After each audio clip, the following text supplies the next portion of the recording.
قربانی سے گھبرانے کی ضرورت نہیں ہے. کوئی یہ سمجھے کہ بھائی امام آئیں گے تو قربانی دینی پڑے گی، تو نعوذ باللہ امام آئے ہی نہ تاکہ ہم آسودہ زندگی گزار لیں.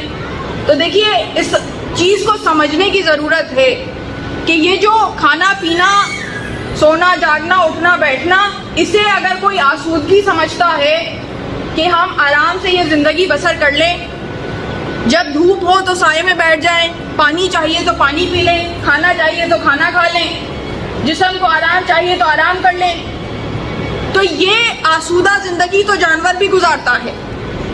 اس آسودہ زندگی کی تلاش میں تو جانور بھی سرگرداں رہتا ہے اور اسی کی تلاش میں اور ایسی ہی زندگی گزارتے گزارتے اس دنیا سے چلا جاتا ہے. تو اگر کوئی اس زندگی کو اپنا مقصود سمجھے، اس زندگی کے پیچھے اپنی زندگی گزارے، اس زندگی کے پیچھے دوڑتا رہے، اس کو اپنی کامیابی سمجھے، تو سمجھیے کہ زندگی فقط جانور کی زندگی جیسی. اور یہ قرآن کی تمثیل ہے، قرآن بیان کر رہا ہے کہ چوپاؤں جیسی زندگی. تو اب ہم وہ کہ جو اشرف المخلوقات،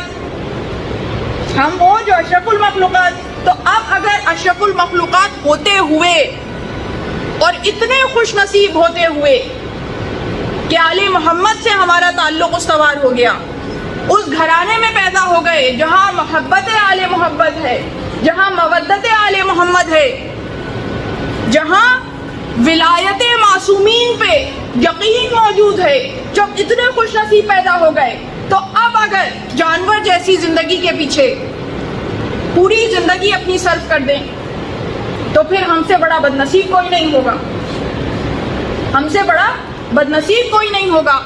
یہ جو سونا جاگنا، اٹھنا بیٹھنا، کھانا پینا، یہ سب صرف ایک اس جسم کے لیے فیول ہے، توانائی کے لیے. بس اس کو اتنا دیں جتنی توانائی کے لیے ضرورت ہے، جسم کو سر پہ چڑھانے کی ضرورت نہیں ہے.